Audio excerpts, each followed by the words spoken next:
Olá IPCA, hoje é segunda-feira, dia 27 de outubro de 2014. Nós estamos juntos há 792 dias lendo a Bíblia e hoje leremos os capítulos 7 e 8 do livro de Esdras. É agora, curiosamente, no capítulo 7 de Esdras que a gente começa a ler a história do Esdras. Tudo que havia sido escrito no livro de Esdras até aqui, os 6 primeiros capítulos, foram fatos que aconteceram antes de Esdras até mesmo ter nascido. E eu espero explicar isso para você agora. Você se lembra que a Babilônia caiu diante dos persas no ano 539. E o imperador naquela ocasião era Ciro. Ano 539 a.C., no ano seguinte, no primeiro ano do seu reinado, assim contando sobre a Babilônia e tudo mais, ele dá o decreto para que os judeus retornem da Babilônia para Jerusalém. E é assim que começa o livro de Esdras, no primeiro ano de Ciro, rei da Pérsia, e ele decreta que todos voltem. O pessoal volta, a gente já leu essa história, né? E eles começam a reconstruir o templo, mas a obra fica parada por conta da oposição dos samaritanos. A gente já leu isso aqui em Esdras. A obra fica parada por 16, quase 17 anos. E ela só vai ser retomada na época do rei Dario. E Dario governa de 522 a 486 a.C. Dario é o rei que faz um decreto também, no capítulo 6 de Esdras a gente vê, onde ele autoriza a continuidade da obra e ele dá recursos para que as coisas aconteçam. E aí então a gente vê que no ano 6º do reinado de Dario, Esdras capítulo 6, verso 15, é que o templo é concluído. O templo foi concluído, portanto, no ano 516. Note, só 20 anos depois que o povo chegou da Babilônia até Jerusalém é que o templo foi reconstruído. A obra mesmo levou 4 anos. Nesse período foi que Ageu e Zacarias tiveram seus ministérios. O ministério completo de Ageu e a primeira parte do ministério de Zacarias. O templo está reconstruído. Ok, estamos na época do rei Dario. Porém, a gente vê que foi celebrada uma Páscoa nos últimos versículos do capítulo 6, quando o templo foi erguido. E no capítulo 7, que a gente está lendo hoje, a gente começa lendo assim: passadas estas coisas, no reinado de Artaxerxes é que aconteceu que um tal de Esdras veio da Babilônia. Artaxerxes começou a reinar no ano 465. E aí então você vê, se os fatos do capítulo 6 são do 6º ano de Dario, como diz o verso 15 do capítulo 6, e portanto do ano 516 a.C., e os fatos do capítulo 7 já são do reinado de Artaxerxes, e como a gente vê aqui no verso 7 do capítulo 7, o 7º ano do rei Artaxerxes, então esses fatos do capítulo 7 são do ano 458. Faz as contas. De 516 a.C., capítulo 6, verso 15, para 458 a.C., capítulo 7, verso 7. São 58 anos. Isso mostra para nós, então, que existe um grande intervalo entre Esdras 6 e Esdras 7. No entanto, essa história está sendo contada na sequência, por quê? Porque com isso, a Bíblia está nos apresentando Esdras como o continuador legítimo da obra de restauração de Jerusalém, que havia começado com o decreto de Ciro, foi impulsionada por Ageu e Zacarias, foi concluída por Zorobabel e Josué, e agora Esdras vem a Jerusalém para uma nova etapa da reconstrução.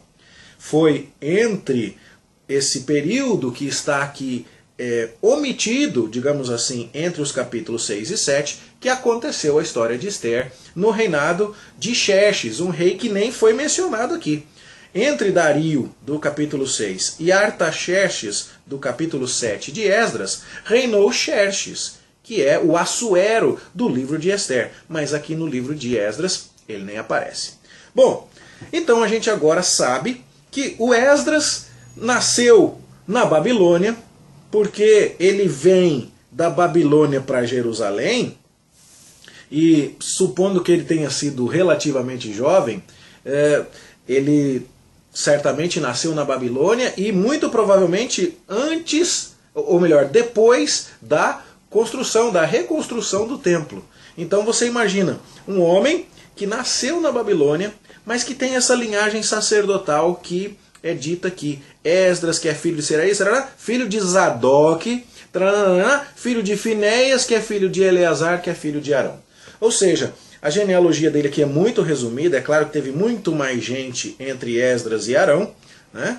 Mas você consegue ver que ele é da linhagem de Arão, que ele é da linhagem de Finéias, que foi um sacerdote fiel também, de Zadok, que é a linha autorizada, a gente tem falado disso bastante nestes últimos dias. Então ele tem a ascendência necessária para fazer essa obra. Esse Esdras sobe da Babilônia, um escriba versado na lei de Deus, e Deus o favorece.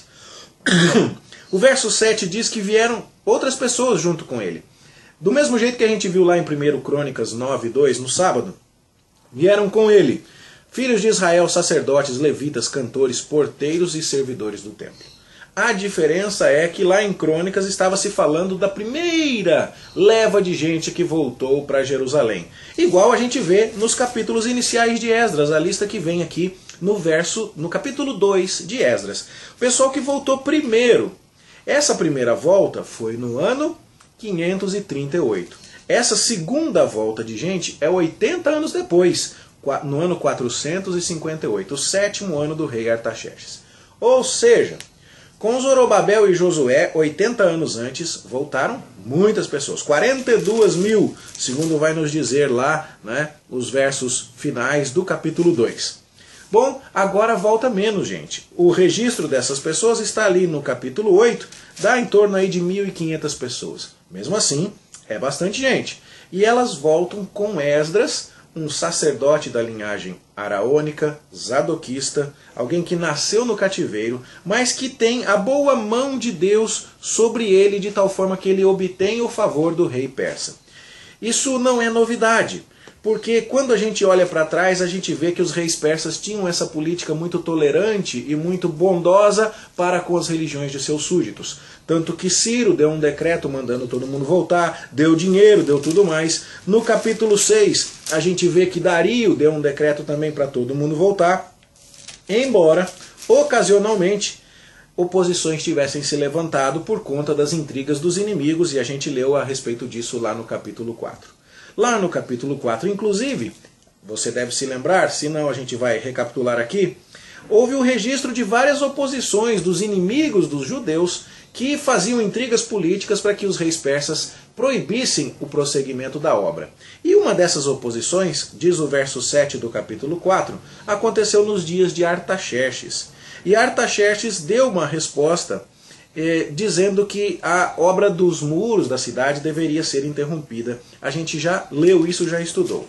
Esse mesmo Artaxerxes, posteriormente, vai mudar de atitude, ou vai se mostrar mais favorável ao povo de Deus na época de Esdras e, como veremos, na época de Neemias. Esdras no 7º ano do seu governo, Neemias no 20º ano do seu governo, ou seja, 13 anos depois. Então, o que temos aqui? Que depois do templo reconstruído, 60 anos mais tarde, na época já do rei Artaxerxes, que já tinha sido contrário a algumas obras em Jerusalém por conta da oposição dos inimigos, como lemos no capítulo 4, Esdras encontra o favor de Deus, recebe favor do rei, e agora ele que dispôs o coração, diz o verso 10, para buscar a lei de Deus, ensinar em Israel os estatutos e os juízos, consegue uma carta do rei Artaxerxes que lhe dá muita autonomia para seguir nessa obra. A carta vem transcrita a partir do verso 11 do capítulo 7. É mais uma sessão onde nós temos o texto bíblico em aramaico, porque o documento aqui é transcrito na língua oficial de comunicação do Império Persa. E a gente vê então que após 4 meses de viagem, como você pode ver aí no verso 9 do capítulo 7, Esdras chegará a Jerusalém para fazer algumas coisas. O verso 14 diz que ele devia fazer inquirição a respeito de Judá e de Jerusalém, segundo a lei de Deus. Pois o rei não deu dinheiro e não deu recurso para que as pessoas adorassem a Deus do jeito certo? Então ele quer saber se isso está sendo feito. Que coisa interessante. ele inclusive recebeu novamente, diz o verso 15, prata e ouro para consagrar a Deus lá no templo de Jerusalém. Então ele precisa entregar os tesouros, ele precisa obter ali informações a respeito da vida religiosa, e agora então é um enfoque diferente o trabalho de Esdras. Zorobabel, Josué estavam preocupados com a construção, embora também certamente estivessem preocupados com a vida religiosa do povo. Mas Esdras recebe essa missão específica de ver, de organizar o ensino, a restauração da vida religiosa do povo. E isso fica claro por quê? Porque nos versos seguintes aqui do capítulo 7, nós temos a indicação de que algumas pessoas não sabiam a lei de Deus. E, na verdade, elas precisariam aprender. Afinal de contas, muitos nasceram na Babilônia, muitos estiveram longe do templo. Já faz um tempão que esse pessoal que estava vindo com Esdras já estava completamente alheio à vida de Jerusalém. O templo foi destruído no ano 586. Estamos agora no ano 458. 130 anos depois. Nenhum deles ali, dos que vieram com Esdras da Babilônia para Jerusalém, tinha jamais estado em Jerusalém, mesmo sendo judeu, de raça. Mas nasceram na Babilônia. E agora então é preciso resgatar todas estas coisas para que a identidade judaica do povo de Deus seja de fato restaurada. O rei deu tesouros, como foi o caso de Ciro, como foi o caso de Dario. Ele também quer, diz o verso 23, que não haja ira sobre o seu grande reino e sobre os seus filhos. E a gente vê que Ciro pede a mesma coisa, né? Vocês vão até lá, orem por mim, capítulo 1, versos 2 a 4. E que Dario pede a mesma coisa lá no capítulo 6, verso 10. A política continua a mesma. O favor de Deus continua o mesmo.